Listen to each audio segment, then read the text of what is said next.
mohon izin untuk segera memulai acara pada sore hari ini.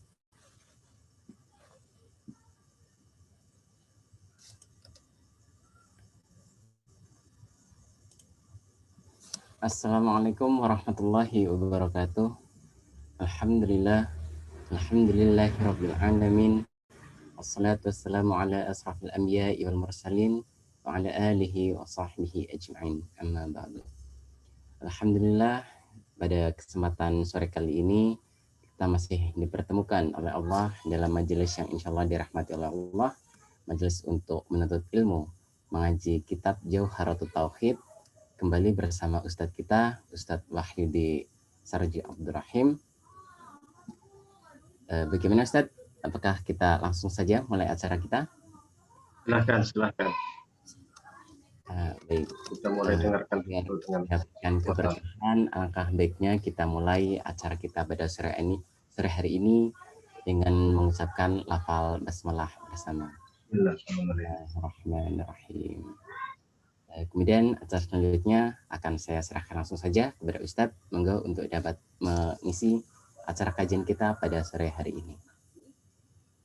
A'udzubillahi minasyaitonirrajim. Bismillahirrahmanirrahim. Assalamualaikum warahmatullahi wabarakatuh. Waalaikumsalam. Alhamdulillahirabbil alamin wassalatu wassalamu ala asyrafil anbiya'i wal mursalin sayyidina wa maulana Muhammadin wa ala alihi wa sahbihi ajma'in. Amma ba'du. Jamaah sekalian yang saya hormati, puji syukur kehadirat Allah Subhanahu wa taala pada kesempatan kali ini yang kelima. Kita masih bisa bareng-bareng bertemu, ngaji bersama, sharing ilmu, sharing pengetahuan. Mudah-mudahan mendapatkan berkah dari Allah Subhanahu wa taala. Salawat beserta salam semoga tetap tercurahkan kepada junjungan kita Nabi Agung Muhammad sallallahu alaihi wasallam. Sebelum kita lanjut, mungkin bisa diputarkan matan Jauharatut Tauhid 30 bait atau berapa untuk sekadar mengingat kita mengenai kajian kitab yang akan kita laksanakan. Silahkan.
Baik, alhamdulillah kita sudah sama-sama ya, istilahnya itu mendengarkan bersama kitab Jawharatul Tauhid. Kemarin kita baru sampai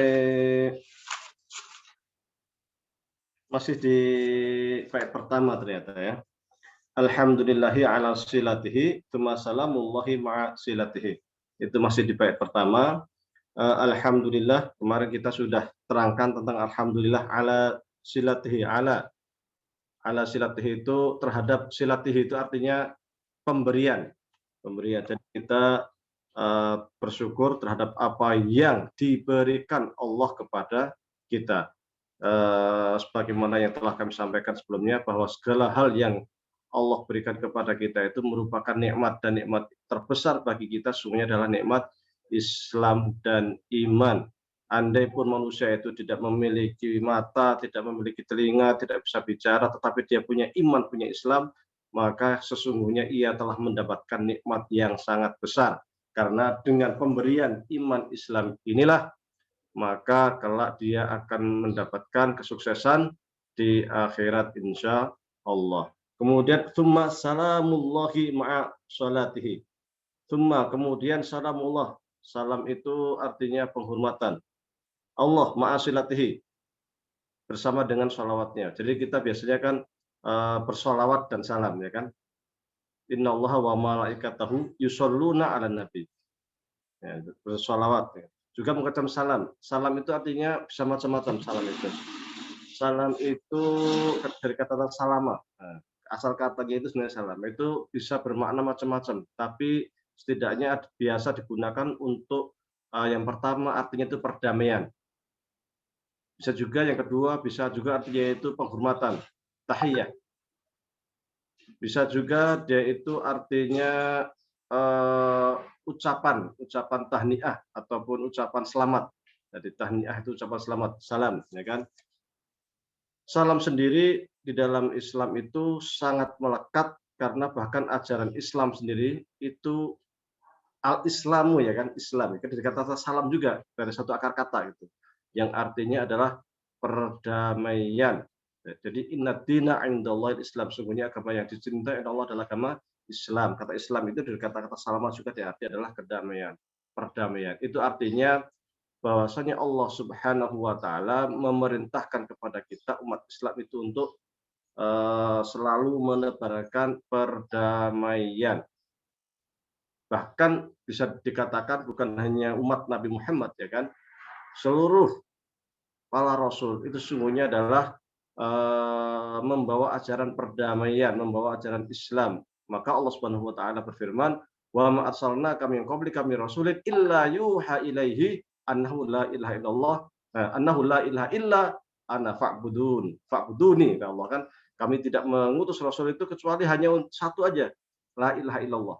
Jadi perbedaan antar rasul itu sesungguhnya terkait dengan hukum syariat, terkait dengan hukum fikih. Sementara tauhidnya dari Nabi Adam sampai Nabi Muhammad SAW itu sama, yaitu la ilaha illallah.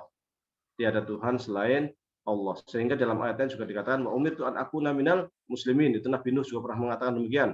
Nabi Nuh pernah mengatakan saya diperintahkan untuk menjadi seorang muslim.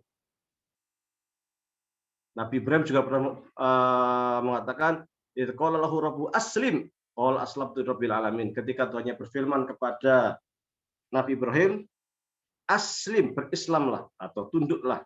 Maka Nabi Ibrahim menjawab, aslamtu lirabbil alamin. Saya tunduk, saya patuh, saya taat, saya berislam kepada Allah Tuhan semesta alam. Jadi kata Islam itu juga melekat kepada Nabi Nuh, melekat juga kepada Nabi Ibrahim. Bahkan ketika Allah Subhanahu wa taala berfirman juga kepada Nabi Yakub, Allah mengatakan bahwa sabiha Ibrahim banihi wa Yaqub ya bani ya innallaha astafa lakumud din fala tamutunna illa wa antum muslimun. Wahai Ibrahim waktu itu berwasiat kepada anaknya Yakub, ya bunda ya wahai anakku, sesungguhnya Allah itu telah memilihkan kepadamu, ya. Hai anak-anakku, sesungguhnya Allah telah memilih agama ini bagimu, maka janganlah kamu mati kecuali dalam memeluk agama Islam. Fala tamutunna illa wa antum muslimun. Jangan kamu itu meninggal dunia kecuali dalam keadaan Islam. Artinya Islam itu melekat. Jadi kalau ditanya apa agama para anbiya, para rasul, agama mereka adalah agama Islam. Nabi Ibrahim Muslim, kemudian Nabi Nuh Muslim, Nabi Musa Muslim dan lain sebagainya. Bahkan Nabi Musa pun dikatakan ya qaum in kuntum amantum billahi fa alaihi tawakkalu in kuntum muslimin. Berkata Musa, hai kaumku, jika kamu beriman kepada Allah, maka bertakwalah kepadanya jika kamu benar-benar orang muslim. Wa tawakkalu in kuntum muslimin, dan bertawakallah kepada Allah jika kamu itu benar-benar muslim. Ini perkataan siapa? Nabi Musa. Nabi Isa pun sama, aman nabillahi wasyhad bi anna muslimun. Saksikan bahwa saya itu juga muslim. Saksikanlah bahwa semuanya kami adalah orang muslim. Jadi Islam itu adalah agama perdamaian, dan agama perdamaian itu diturunkan sejak zaman Nabi Adam alaihissalam hingga Nabi Muhammad SAW. Maka tidak ada kalau seorang muslim kok menjadi teroris, itu tidak ada. Kalau seorang muslim kok menjadi teroris, itu keislamannya itu perlu dipertanyakan. Karena dari akar kata salam itu artinya adalah menyebar perdamaian. Kalau kita lihat sejarah Islam, sejak awal-awal Islam itu ketika Nabi Muhammad SAW 13 tahun di Mekah, betapa beliau itu dicerca, betapa beliau itu dihina, para sahabat-sahabatnya disiksa, beliau sendiri sering dilempari oleh kotoran unta, rumahnya juga sering dikasih duri-duri, sehingga ketika pagi-pagi keluar rumah kakinya terkena duri dan lain sebagainya. Tetapi tidak ada perlawanan, tetap bersabar, tidak membuat teror dan lain sebagainya. Itu wujud daripada penyebar perdamaian. Baru ketika di Madinah, ketika Allah telah memerintahkan untuk memberikan perlawanan, berjihad, baru berjihad. Itu pun jihad umat Islam itu bukan karena ingin membalas dendam terhadap apa yang telah dilakukan oleh orang-orang Quraisy waktu di Mekah, tapi membela diri. Kita lihat perang Badar pertama itu kan aslinya kan itu perang yang bisa dikatakan perang tidak sengaja, karena sekedar untuk melihat kafilah orang Arab, karena mereka ketika orang-orang muhajirin itu pergi berhijrah ke Madinah, hartanya mereka tinggalkan, keluarganya mereka tinggalkan, harta yang di Mekah yang ditinggalkan itu dikuasai semuanya oleh orang-orang musyrik. Maka ketika ada kafilah dagang orang-orang musyrik yang dari Syam, mereka mencoba untuk mencegat, mengambil hartanya. Nah, sebagai apa istilahnya itu, ya mengambil hak lah istilahnya, karena harta mereka yang sungguhnya yang lebih banyak, yang tanahnya, yang apa macam-macam yang di Mekah sudah diambil semua oleh orang-orang musyrik. Tapi ternyata disitulah awal mula pertempuran antara kaum muslimin dan kaum musyrikin.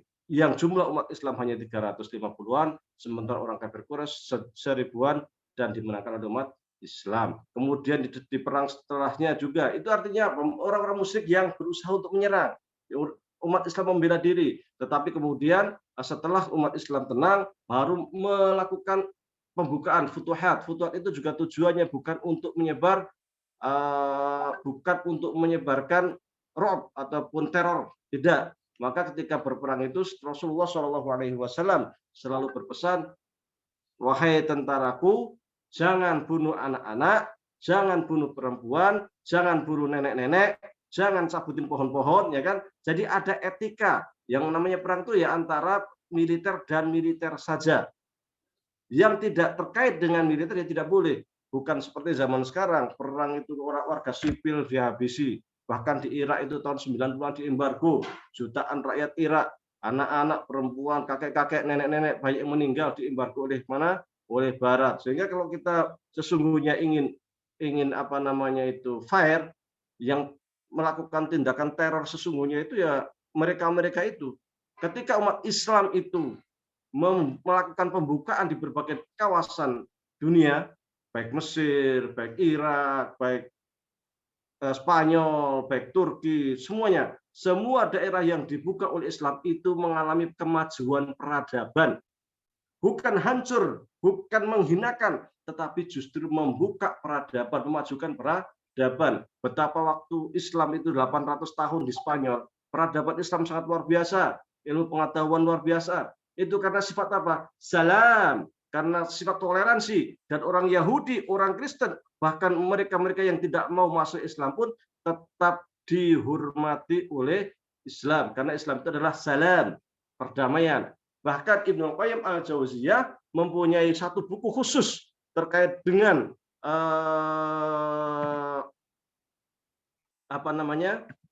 bagaimana kita menghormati orang-orang non-Muslim ini dengan judulnya Ahkamu Ahli Dhimmah. Hukum bagaimana bisa melindungi orang-orang non-Muslim. Jadi sangat luar biasa.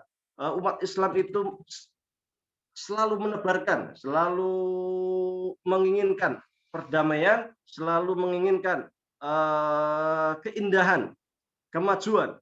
Dimanapun Islam ada, di situ ada kemajuan, ada peradaban, dan lain sebagainya. Kita lihat di Barat, ketika Amerika datang atau ketika Inggris datang ke Amerika, maka suku Inggris, suku Indian, dibantai habis-habisan. Berapa itu yang meninggal dunia? Jutaan, kan? Ketika orang Inggris datang ke Australia, berapa yang dibunuh? Luar biasa pembantaian orang-orang aborigin, ya kan?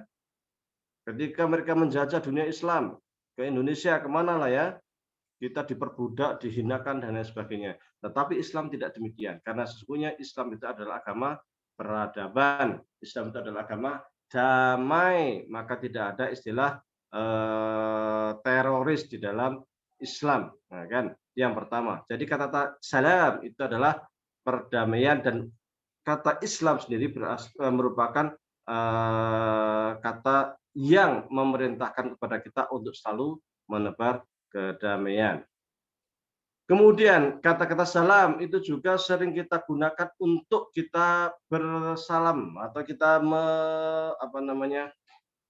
kita mengucapkan ke saudara kita sesama Muslim, kita ketika kita bertemu, kita mengucapkan salam, salam, ya kan?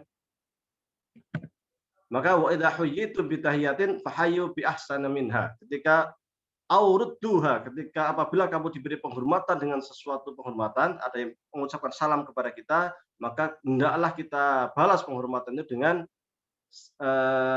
sesuatu yang lebih baik. Ya, assalamualaikum, waalaikumsalam. Assalamualaikum, waalaikumsalam. Kalau biasa dengan yang lebih baik berarti waalaikumsalam warahmatullah. Gitu. Waalaikumsalam warahmatullah wabarakatuh. Ya kan seperti itu. Jadi lengkap seperti itu. Jadi itu merupakan bentuk daripada penghormatan kita. Nah, di dalam hadis lain juga dikatakan kalau Rasulullah SAW, inna aulan nasi billahi man badahum bisalam. Orang yang utama di sisi Allah itu adalah orang yang mendahului untuk mengucapkan salam. Jadi dia sebelum yang lain, sebelum rekannya itu mengucapkan salam, dia sudah mengucapkan assalamualaikum. Ketika dia berpas-pasan, dia berusaha untuk mengucapkan salam dulu sebelum orang lain mengucapkan salam. Itu orang terbaik, orang yang lebih utama. Jadi jangan sampai kita itu didahului oleh orang lain untuk mengucapkan salam, tetapi kita yang mendahului orang lain untuk mengucapkan assalamualaikum sebagai wujud kita untuk menebarkan perdamaian. Ketika kita suatu kelompok ya kan jalan, kemudian lewat ada kelompok lain, maka juga sama harus mengucapkan assalamualaikum. Ya meskipun tidak semua, satu atau dua orang yang mengucapkan salam sudah mencukupkan jamaah, dan jamaahnya yang lain yang mendengarkan juga satu dua menjawab waalaikumsalam warahmatullahi wabarakatuh. Itu artinya salam. Bahkan bukan hanya itu, kata salam itu menjadi hak. Hak itu apa? Hak setiap muslim. Hak itu sesuatu yang harus saya terima, ya kan? Hakul muslim alal muslim sitta. Kila ma hunda ya Rasulullah, qol idza laqaitahu fasallim alaihi. Coba. Haknya seorang muslim terhadap muslim lain itu ada 6. Yang pertama kali disebut oleh Rasulullah SAW itu Pak. Ketika Anda bertemu dengan saudaranya, maka fasalim alaihi, hendaklah engkau mengucapkan salam. Ya kan?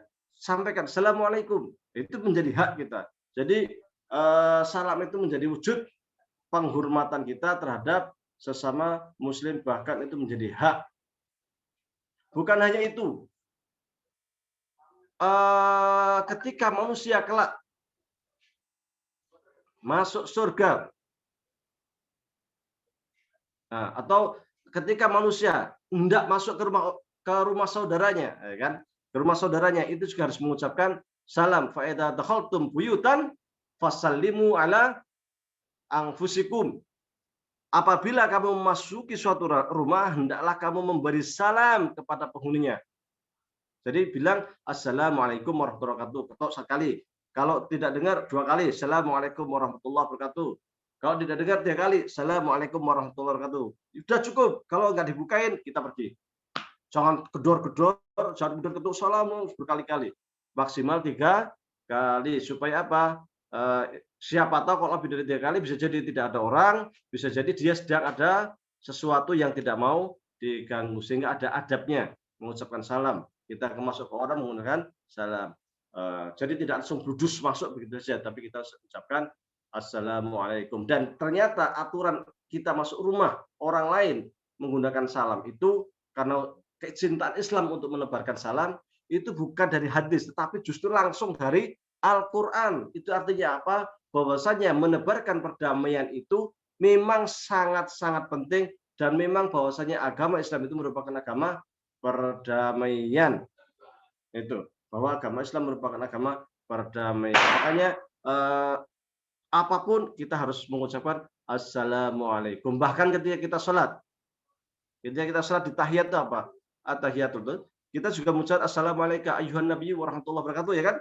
Assalamualaikum wa ala ibadillah sholihin. Kita kasih salam kepada Rasulullah, salam kepada hamba-hamba yang Allah yang soleh. Dan sebelum penutup sholat kita juga mengucapkan assalamualaikum warahmatullahi wabarakatuh. Assalamualaikum warahmatullahi. Itu artinya apa? Orang yang sholatnya itu terakhirnya tidak salam, karena salam itu rukun sholat, maka sholatnya tidak sah. Maka orang sering mendefinisikan sholat itu sebagai apa? Sholat adalah sesuatu yang dimulai dengan salam, dengan takbiratul ihram, ya kan, dan diakhiri dengan salam. Diakhiri dengan salam. Kalau terakhirnya tidak mengucapkan salam, maka sholatnya tidak sah. Dalam sholat pun kita harus mengucapkan salam.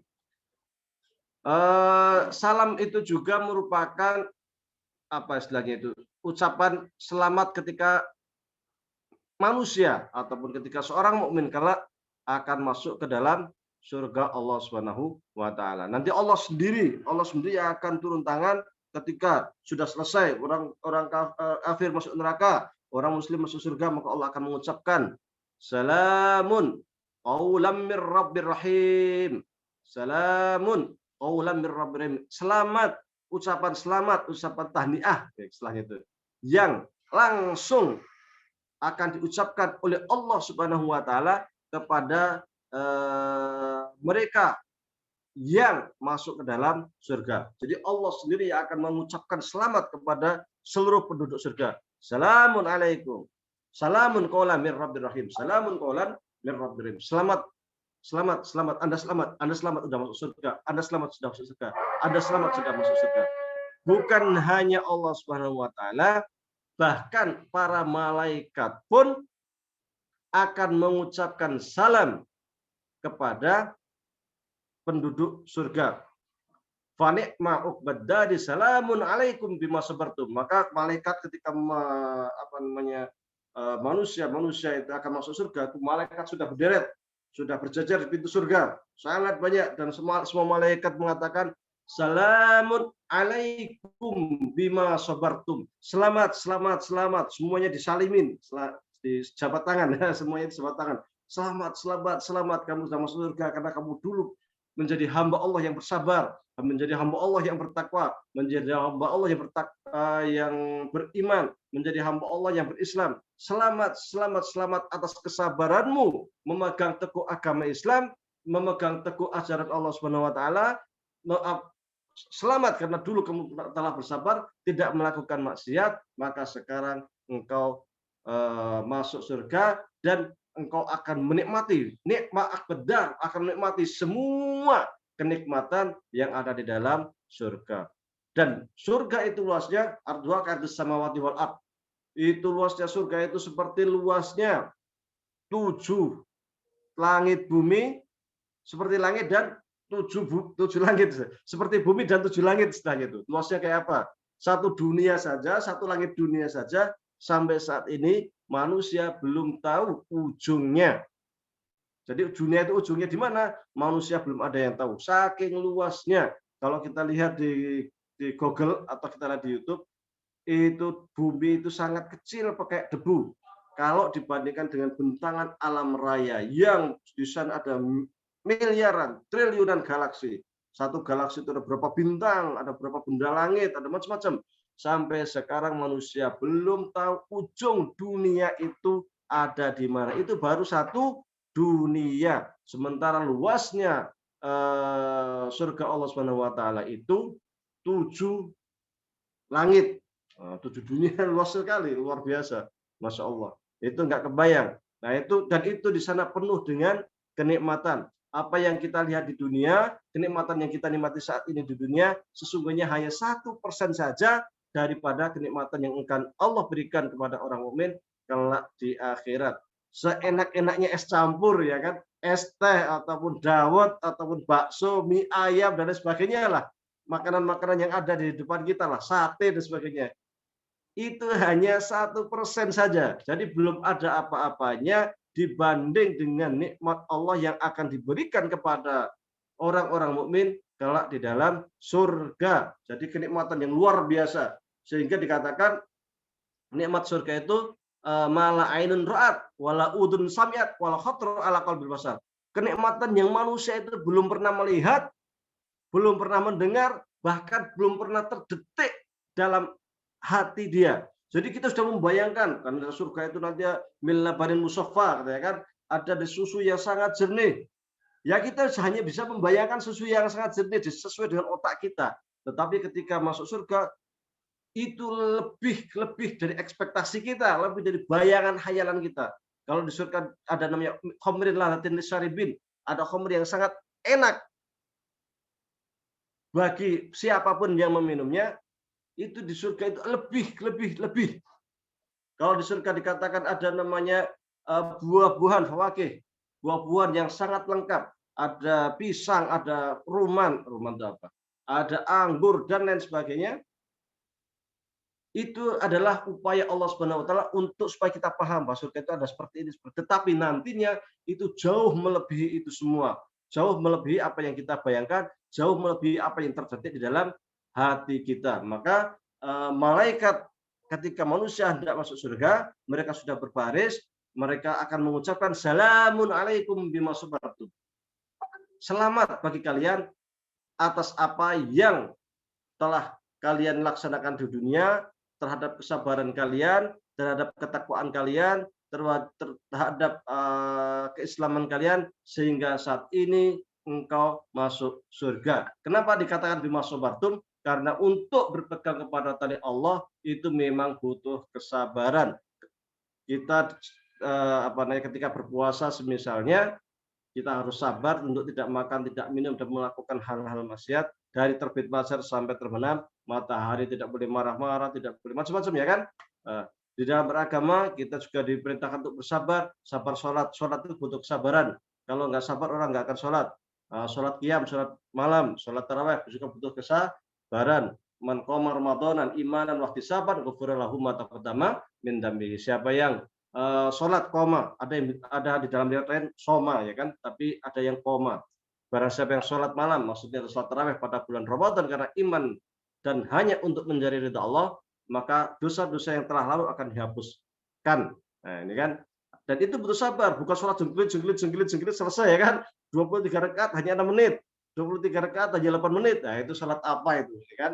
Karena sholat itu sesungguhnya juga ada rukun, ada syarat yang harus terpenuhi. Syarat itu sesuatu yang ada di luar sholat. Apa itu? Pakai bajunya bersih, menghadap kiblat, harus berwudu, tempatnya bersih, dan lain sebagainya. Itu syarat. Ada rukun. Rukun itu ada yang sesuatu yang di sholat. Kayak takbiratul ihram, membaca Fatihah, ruku, sujud. Dan satu lagi yang paling penting adalah tumakninah.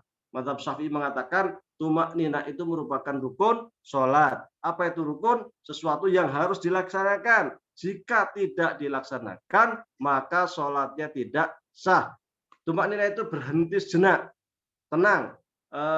Kisarannya adalah kita membaca tasbih subhanarabbiyal a'la atau subhanarabbiyal azim. Kalau sholatnya cepat kan hanya 6 menit selesai, 23 rakaat, artinya kan 1 menit, 1 rakaat itu nggak nyampe semenit itu kan.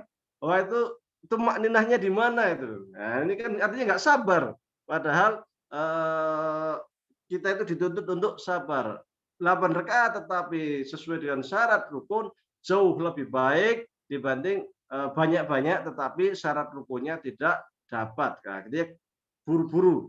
Artinya kita tidak bersabar. Padahal nanti di surga itu kan kesabaran itu yang akan diuji. Makanya kata mereka salamun alaikum bima sabartum. Ya kalau 23 rakaat tetapi itkon bagus ya silakan. Di Masjid Al-Azhar itu biasanya 8 rakaat, setelah itu imamnya mundur, ganti imam, lanjut 2-3 rakaat. Kalau di Saudi juga 2-3 rakaat. Kecuali sekarang saat pandemi 8 rakaat. Yang dirojihkan oleh Muhammadiyah dengan hadis Aisyah 8 rakaat. Tetapi umumnya kita sholat dengan sabar, dengan melihat pada syarat dan rukunnya. Nah, ini. Jadi pas banget kalau malaikat itu mengatakan salamun alaikum bima sabartum. Selamat terhadap apa yang telah kamu sabar. Karena sabar ada dua. Sabar ketika kita melakukan ketaatan itu butuh kesabaran. Ketika sholat, ketika puasa, ketika haji itu semua butuh kesabaran. Yang kedua, sabar menghindari perbuatan maksiat itu juga butuh kesabaran. Karena meninggalkan maksiat itu juga berat. Itu butuh kesabaran. Jadi taat butuh kesabaran, menjauhkan diri dari perbuatan maksiat juga butuh kesabaran. Maka ketika kita mampu melakukan kesabaran itu, para malaikat kelak ketika kita akan masuk surga akan mengucapkan selamat, salamun qaulan salamun alaikum bima sabartum. Dan nanti sesama penduduk surga itu akan saling ketemu.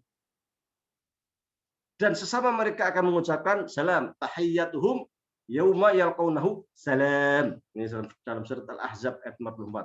Jadi sesama mereka atau ungkapan yang sering diucapkan oleh penduduk surga kepada rekannya ketika ketemu adalah salam. Assalamualaikum. Assalamualaikum. Selamat ya kalian sudah masuk surga. Selamat ya, selamat. Mereka akan saling mengucapkan tahniah, saling mengucapkan ucapan selamat. dan mereka akan mengatakan salam, salam, tahiyyatuhum. Jadi salam hormatnya penduduk surga yauma yalqaunahu, ketika mereka penduduk surga saling bertemu adalah salamun, perdamaian, ya kan, atau assalamualaikum warahmatullahi wabarakatuh. Jadi kata salam ini sungguhnya sangat luar biasa, ya kan. Tsumma salamullahi ma'asilatihi, ya kan. Nanti insyaallah ke depan kita akan lanjut kepada silatihi, salatihi, salat Nabi. Terkait salam itu sungguhnya sangat luar biasa, bahkan agama kita adalah agama perdamaian, sehingga seorang muslim hendaknya bukan menjadi muslim yang bukan menjadi penyebar ketakutan, bukan penyebar teror, bukan teroris. Seorang muslim itu, seorang muslim adalah seorang yang selalu menciptakan atau menebar perdamaian. Baik, tidak terasa sudah 50 menit, kurang dan lebihnya mohon maaf. Wabillahi taufiq wal hidayah. Assalamualaikum warahmatullahi wabarakatuh. Waalaikumsalam warahmatullahi wabarakatuh. Terima kasih banyak Ustadz atas materi yang telah disampaikan. Masya Allah, bagaimana agama kita Islam mengajarkan kita sebagai umatnya untuk selalu berlaku salam begitu ya, damai kepada siapapun, jadi rahmat bagi seluruh alam itu. Kemudian kami persilahkan kepada para jamaah apabila ada yang ingin ditanyakan, boleh langsung bertanya langsung kepada Ustadz dengan cara raise hand terlebih dahulu, kemudian nanti menyalakan mikrofonnya, atau dapat pula menuliskan di kolom chat seperti itu. Sambil menunggu Ustadz, mungkin ada pertanyaan dari kami terkait dengan salam begitu ya Ustadz. Fenomena yang kita hadapi sekarang ini mungkin ada beberapa kaum Islam begitu ya Ustadz, umat Muslim yang dia itu kepada saudara yang non Muslim berlaku lemah lembut, tapi kepada saudaranya sendiri yang sesama Muslim itu cenderung keras begitu Ustadz. Nah, bagaimana kita untuk menghadapi orang-orang yang demikian? Mohon pendapatnya Ustadz. Ciri seorang muslim itu asyidda'u 'alal kuffar ruhama'u bainahum. Jadi kencang kepada orang kafir, tapi kasih sayang kepada sesama muslim. Jangan dibalik. Jangan dibalik. Itu ciri-ciri hamba Allah yang muttaqin. Jadi maksud saya begini, bahwasanya sesama muslim terkadang ada gesekan, ada apa, itu karena persoalan khilafiyah. Maka sesungguhnya yang kita perlukan adalah bagaimana sesama kita itu bisa saling memahami terhadap persoalan-persoalan khilafiyah, perbedaan-perbedaan pendapat. Karena semua baik NU, Muhammadiyah, Persis, Wasliyah dan sebagainya, itu sesungguhnya kan semuanya sama, la ilaha illallah Muhammadur Rasulullah. Semuanya sama. Organisasi yang dijadikan yang menjadi tempat bernaung itu sesungguhnya adalah sekedar sebagai sarana dia untuk berdakwah di jalan Allah. Maka jangan sampai kemudian kita berbangga-bangga terhadap sarana tetapi substansinya dilenakan. Maka jangan sampai pula kita juga terbalik, sesama muslim kencang, sesama non muslim kita juga harus ramah. Nggak boleh kemudian dengan non muslim juga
Baik, prinsipnya bahwasanya kita kepada sesama muslim kita harus baik, harus rahmat, dan kepada non-muslim juga harus baik. Bahkan kata Rasulullah SAW, barang siapa yang menyakiti dhimmi itu adalah non-muslim. Itu sama dengan menyakiti saya. Artinya apa?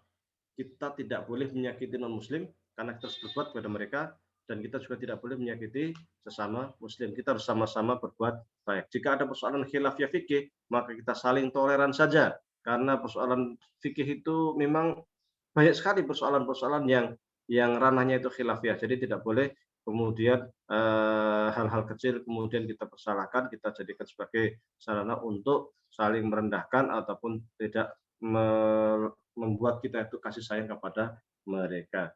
Jadi terkait dengan menjaga gereja apa macam-macam itu ya silakan saja lah, tapi jangan kemudian eh, kalau ada pengajian dibubarin sementara gereja dijaga, ini kan kebalik.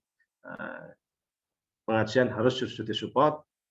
Kalau Anda kata mau menjaga gereja ya silakan, ya kan seperti itu. Tapi pengajian harus selalu didukung. Wallahu a'lam.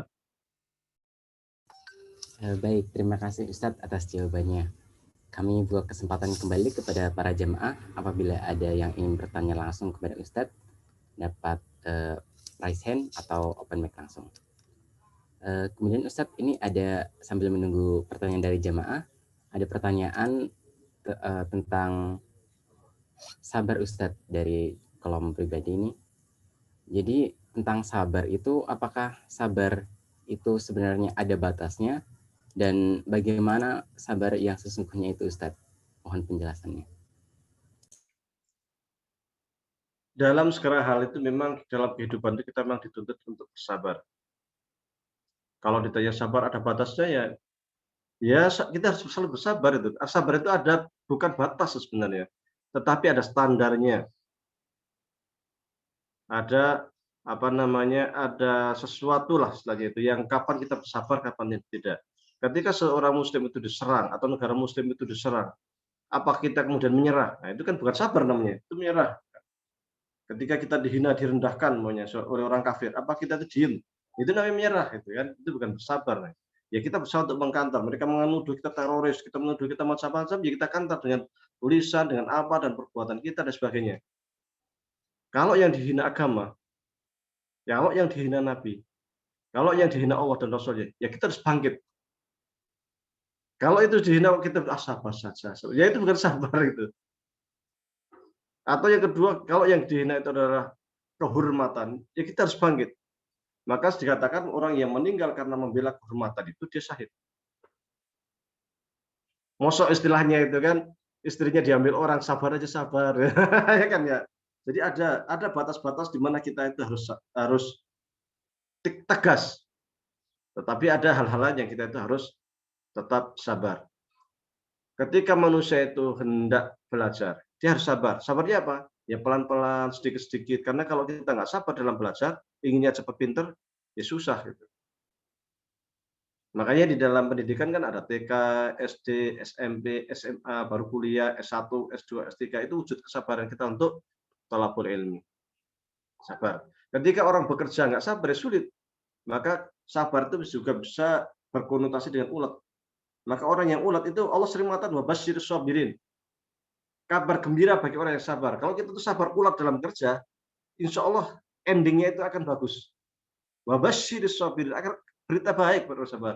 Orang yang mau ujian apa kita belajar, dia sabar untuk apa membuka-buka buku, untuk tanya ustadz, tanya sana kemari, endingnya insya Allah baik. Mudah-mudahan dengan itu kita najah. Andai pun nggak najah, setidaknya kita udah mendapat banyak pengetahuan.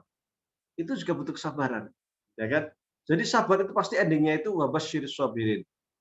Kabar gembira bagi orang yang bersabar. Kabar gembira di sini bisa jadi ketika di dunianya ia akan mendapatkan limpahan rahmat Allah secara langsung, mendapatkan karunia Allah secara langsung, diwujudkan keinginannya, dikabulkan keinginannya, atau nanti di akhirat dia akan mendapatkan pahala atau nikmat yang telah Allah tunda, yang belum dia berikan di dunia, kemudian dia kabulkan kelak di akhirat. Karena ketika kita punya keinginan, itu sesungguhnya, atau kita berdoa, itu sesungguhnya Allah itu pasti akan mengabulkan apa yang kita minta.